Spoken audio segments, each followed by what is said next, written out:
OAFF. It's in the name. Greetings and salutations. Welcome to the OAFF E5. I am programmed to answer to the name Dave, and this is my co-host Guy. A co-host? This is all I am to you, Dave? In moments like these, even less Guy. E4 will be one hell of an event. Even though the first match is somewhat of a freak show between two obese fighters who should probably not even be in this federation according to some. Jeez, Guy, tell us what you really think. For now, Eric Butterbean Esch is proving all of those people wrong, as he is ranked 3rd, and if he beats newcomer Gorgadze, he will have earned a shot at the title. Then we move to a more proper fight between Cyborg and Mirko CroCop, a match lovingly dubbed by the fans as the RoboCop, but for legal reasons was named the CyberCop. Mirko is struggling to get a victory in the OAFF, while Chris beat Helio and earned the unofficial title as Queen of the Brazilians. The third match is for the boxing fans, pitching Mike Tyson and Vasyl Lomachenko. Loma is somewhat struggling against tough opponents, while Mike suffered a nasty injury by Helio. Both might be underranked for their actual ability. The fourth fight see the Brazilian Jiu-Jitsu pioneer, Helio Gracie, face a modern-day martial arts phenom, Valentina Shevchenko.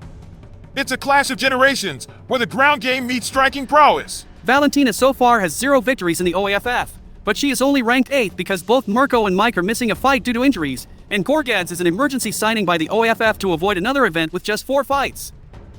And the last fight, the main event, the elephant in the room, the first ever title match of the OAFF. The martial arts icon, the dragon himself, Bruce Lee will be facing the formidable Sombat Benchamek, a legend in the world of Muay Thai. Get ready for a title match that transcends disciplines, an epic clash of philosophies and techniques. Can't wait, but let's start with the freak show. Our first fight in E4 is between the biggest surprise in the OAFF, Eric Esch, who is shocking many by being ranked 3rd, and the shocking, surprising signing of Levan Gorgadze, a Rikishi, and a non-Japanese Rikishi to boot. This will ruffle some feathers, I bet.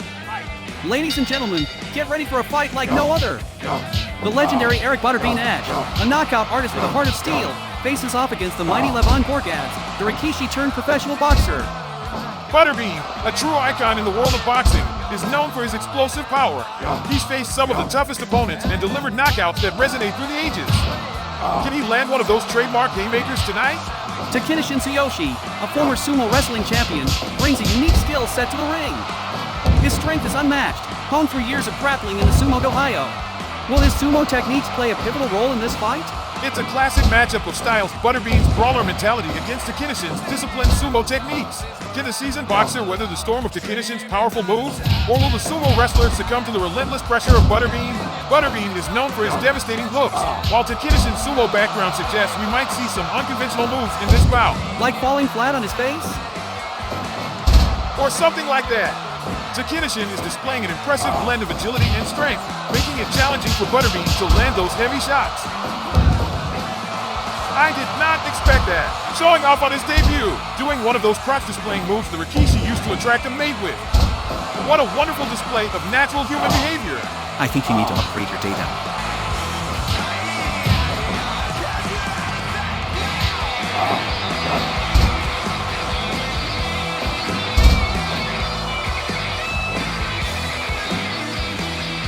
Butterbean is relentless in his pursuit, throwing punches with bad intentions.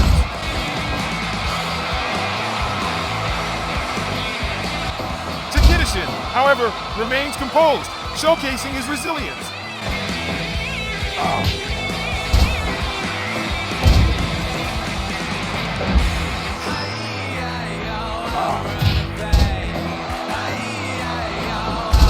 We're witnessing a true test of endurance. Both fighters are digging deep, and it's becoming a matter of who can outlast the other. Not sure the refs will like that.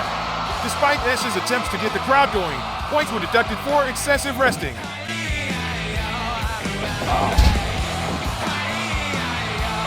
Butterbean's thunderous right hook lands. Tochinoshin hits the canvas. KO! The legend's power prevails. Butterbean asserts dominance with a knockout victory. Let's see that again. Beautiful textbook Butterbean power punch. It's finger licking good. Tochinoshin gave it his all, but tonight, the canvas is the final destination. Eric Butterbean Esch, proving once again why he's a force to be reckoned with in the OAFF. Match was given a rating of 86, very respectable for a debut. Almost 5 whole points, thanks to some flair points, and despite the 2 resting penalties, Levan should be pleased with his 4.7, considering what Eric did to Brock in E3. Yes, that was some impressive display that has kept Lesnar out with an injury. The table also looks good for Esch. He is not only the top ranked at the moment, but also officially the third ever fighter who can challenge the title. Interesting to see how the OAFF will address this. Will there already be a title defense after we have our champion? Too early for that talk now. People can still get injured, you know. The second fight of E4 should be interesting. A clash only the OAFF can deliver. Get ready for an electrifying clash. In one corner, we have the ferocious Justino, known as Cyborg, a powerhouse in women's MMA. And in the other corner, the legendary Merco CroCop, a kickboxing maestro turned MMA icon. This promises to be an epic battle of styles and skills. Merco is struggling in the OAFF due to injury and possibly bad matchings, while Cyborg had some memorable upsets and even holds the unofficial OAFF title of Queen of the Brazilians. Cyborg's relentless aggression meets CroCop's precision striking. Who do you think will win? CroCop must, if he wants a meaningful career in the OAFF.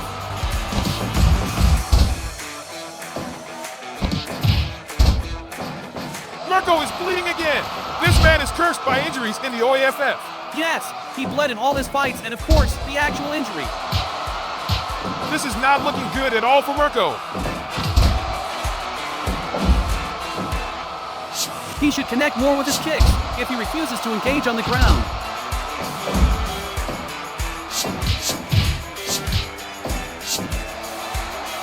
What a fury of blows. Merco has no answer, it seems. Interesting choice there, not to engage on the ground.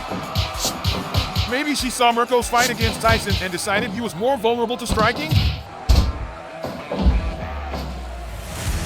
Looks like she changed tactics, but she can't catch him.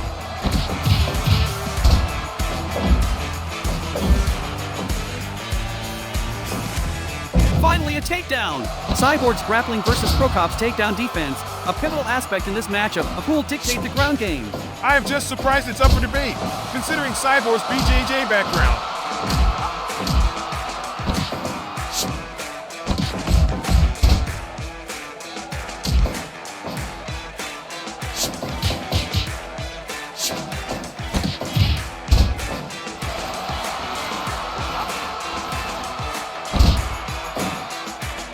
CroCop's strategic approach versus Cyborg's all-out aggression, a fascinating chess match in the midst of this bloody combat chessboard.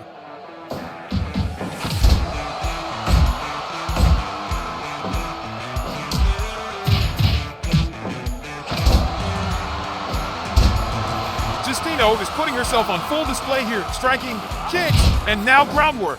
Yet all it takes is one kick, as the man said himself, right leg hospital, left leg cemetery. So far in the OAFF, out of the two of them, only Merco was in the hospital. Is he up for another visit? Or will he tap out? He tapped out all right, almost tapped her head out. I don't think we need the ref to tell us it is boa noise for her in Brazilian. Portuguese. Pretty sure she is Brazilian. In slow motion, he looks like a ballerina. If I had emotions, this would have moved him. Looks like emotions were moved, as this is one of the more rare occasions where a fight gets a perfect score. Yes, with the 0.5 bonus points for bleeding, this means there are plenty of points to go around. Merco is actually tied now with Bruce Lee for the most points gained from a match, 7.5. While a 5.5 points for losing is pretty good. The table looks pretty interesting, with Merco catching up faster than usual while Justino not losing too much steam. Ladies and gentlemen, get ready for the third OAFF fight of E4. In one corner, we have the elusive Vasyl Lomachenko, a masterful technician with footwork that defies imagination. And in the other corner, the ferocious Iron Mike Tyson, the heavyweight legend known for his devastating power and aggressive style. It's a battle of finesse against force. Who do you think will win? Mike will punch Loma's head off. A bit biased, don't you think? Loma is a master of boxing defense, but this is MMA, and the sheer size and power of Tyson should make this a one-sided affair. Loma's footwork is like a dance in the ring, a ballet of precision. Can Tyson, known for his relentless aggression, close the distance and disrupt Lomachenko's rhythm? Looks like he can. He is holding onto Loma like he would a slippery fish. Do you think this is how Mike trained for this fight? By going noodling? I wouldn't put it past him, but his team mentioned he is still suffering setbacks due to his earlier injury in E2. He might have trained very little for this fight. Groundwork! How much importance do you think groundwork will have in this fight? Well, if both are smart about it, close to none. They should stick to what they know, and give everyone a good fight. Do you think he heard you and is going to the ground out of spite? Or to prove you wrong? I doubt he did, or cares what I think. Maybe it's a game plan decided by his corner, to try and develop the MMA skills that Mike might actually have for all we know. And what a better place to do it, than against a fellow boxer who is known for having legendary defense yet is much smaller than you.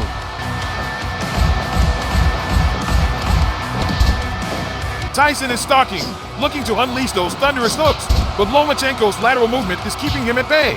Capped! Now Tyson is where he wants to be, on top of him, punching the snot out of his nose. Well, that was not a good move by Loma, to exchange strikes with Mike like that.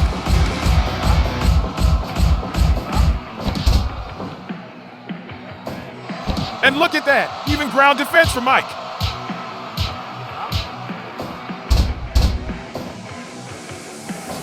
No way!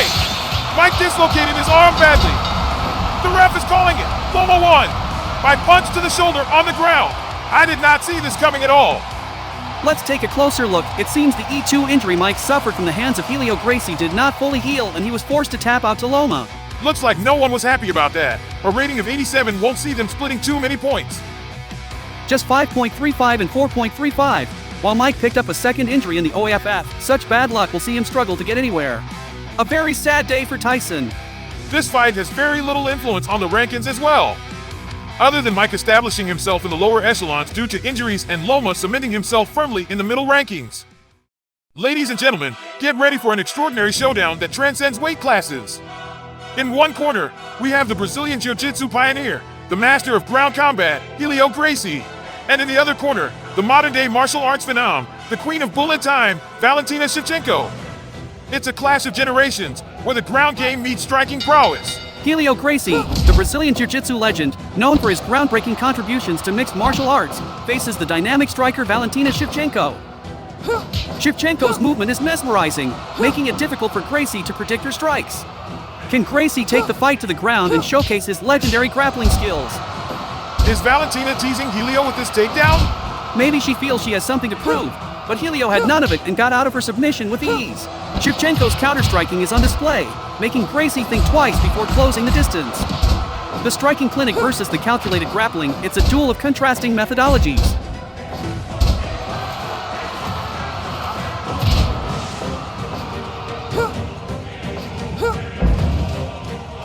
Can't say I'm not surprised to see Helio seemingly dominated on the ground like this by Valentina.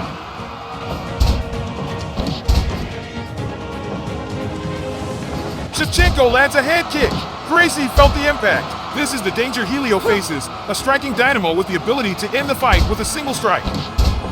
Gracie's strategy is clear, to secure a takedown and utilize his world-renowned submissions. But Shevchenko's takedown defense and striking accuracy are formidable obstacles in his path. Gracie attempts a leg lock. Shevchenko defends with technical expertise, highlighting her well-rounded skill set. The ground game expertise against the striking maestro, a true test of martial arts mastery. Wow! A spinning slap KO? I swear I've seen Helio's eyes rolling. Ref confirms, Helio is out! KO! Watching it again, it's clear Helio did not see nor expect anything like that. He had no defenses up. I don't know about you, but I can watch it all day long. Maybe we should give you the tape so that you can watch it at home with your wife Yolanda? Guy, I swear. The match got a decent rating of 88. I'm sure Valentina will be happy with the points she will be taking. Looks like Helio also picked up an injury and will miss E5. All that for just 4.5 points. While Valentina got a very good 6.4 points. The table is getting colorful with all the injuries. The OAFF was scheduled to sign 4 new fighters for E5 after the first champion was crowned. Looks like they will be needed.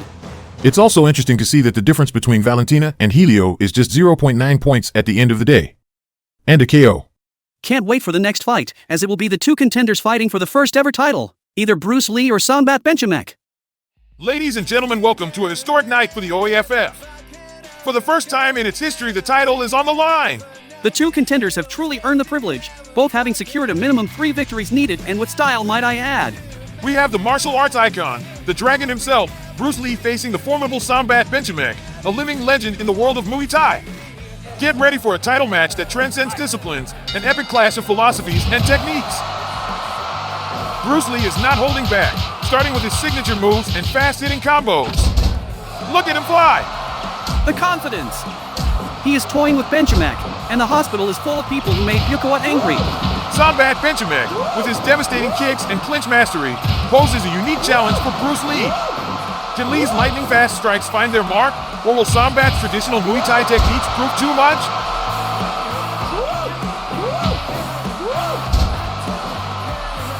Sombat is much more careful now. Smart, considering how the fight started. While I am surprised to see Bruce Lee so gung-ho.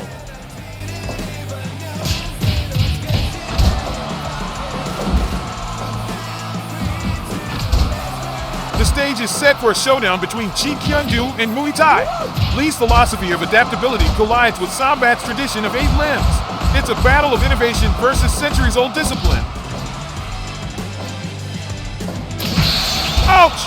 I believe Sombat dislocated Bruce's jaw. That's a KO, and a new champion was born in style by injuring his opponent no less. I did not believe this would end so fast. Let's see that spinning kick that will make Bruce miss E5 again. One hell of a match, with a surprisingly modest rating of 89. Bruce Lee should be pleased with the respectable 5.45 points taken, but not so much with his injury. While Sombat, on top of the title, was only 0.5 points away from matching the record for most points gained in a match that ironically belongs to Bruce Lee. Our road to glory started when Sombat, who was ranked number 1, faced the lowest ranked fighter, Butterbean. It did not go smoothly or easy at all for Sombat, who failed to impress when he was made to bleed by a very underestimated Butterbean. Same Butterbean who he will be facing again in E5 since Eric is the only one who has enough wins to challenge the title.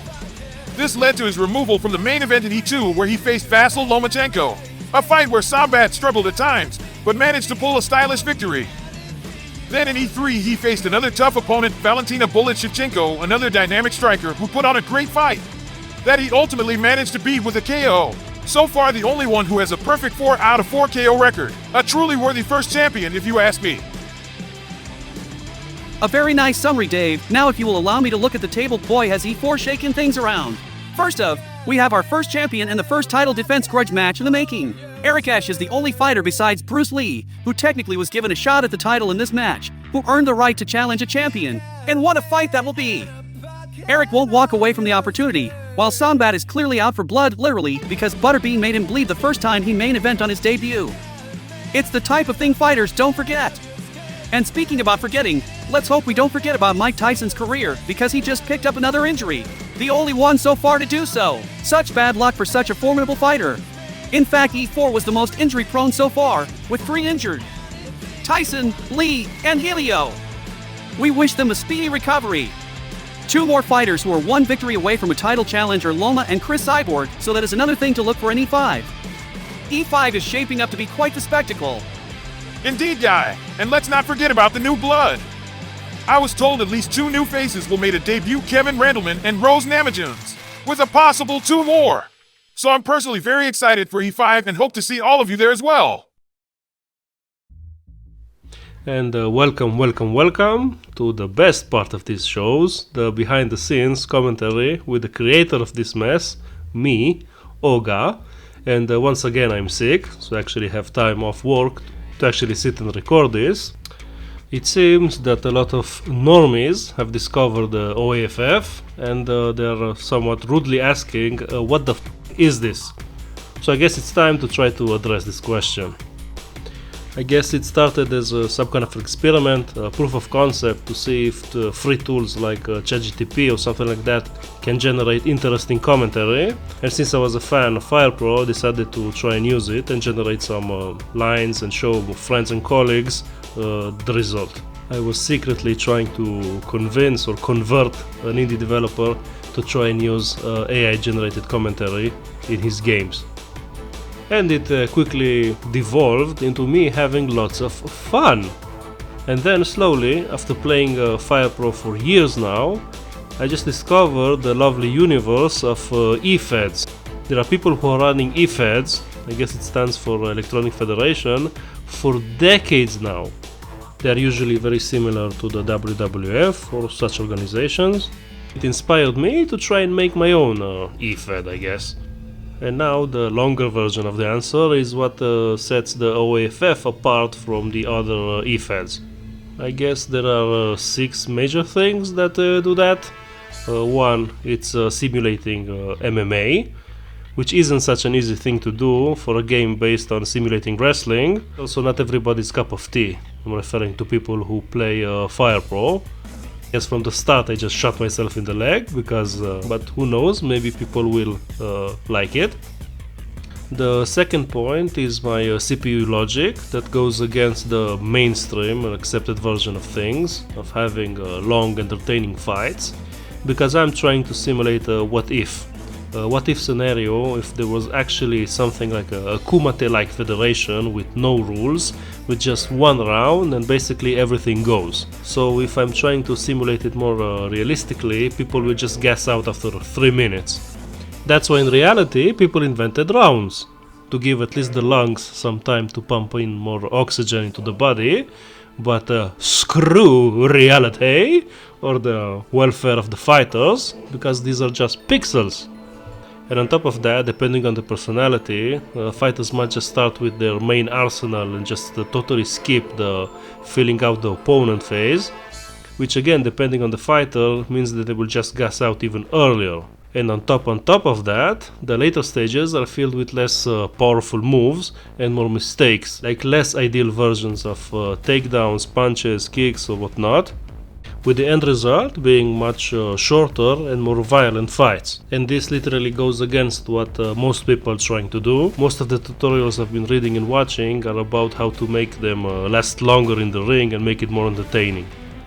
So I'm more or less trying to reinvent the wheel, because why not shoot myself in the other foot?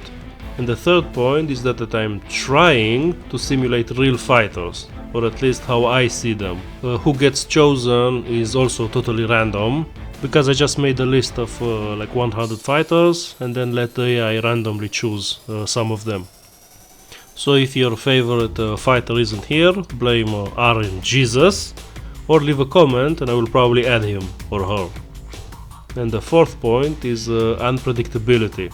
The fights are totally not scripted, and the Firepro AI is really good at providing surprises. Like in E4, somehow turning a boxing match between Mike and Loma into a ground affair. Both fighters, or boxers, should have really low percentage of doing that, but they did, to my surprise and my chagrin. And despite wanting to do it many times, I will never roll back a fight. Which means that whatever happens in the simulation is basically set in stone, whatever I personally like it or not. So even if a favorite loses or gets injured too much, like poor Mike Tyson, I will just roll with it. So hopefully stories and rivalries will just have to emerge organically. Hopefully. And the fifth point is of course the AI generated commentary, which I already talked about, but I'll just add a fun thing about it. When I made the main parameters for the commentators, I also included mostly a throwaway line of something that will make sense, some kind of a dystopian future type backstory for the commentators to rely on, to have some kind of perspective when they are referring to themselves or each other. But it seems that the commentators actually touch on it sometimes, like with Mirko's teeth or that Brazilians are going extinct. Stuff that I didn't expect, but I decided to roll with it, and I'm actually curious to see what the AI will come up with. And the sixth and last point is that it's organized in the league, with ranking and clear rules of who fights who. So fighters, unlike in real life, can't avoid fights that they don't want, like Ronda Rousey avoiding Chris Cyborg or other such clear avoidances. And there is also a very pedantic scoring system that will help the ranking, I hope. So in a nutshell, this is what the OAFF is all about, and I can only hope someone else besides me find this whole concept interesting, and if you're a weirdo that does, maybe subscribe, I don't know. So thank you very much for listening, and hopefully I will see you in the next events.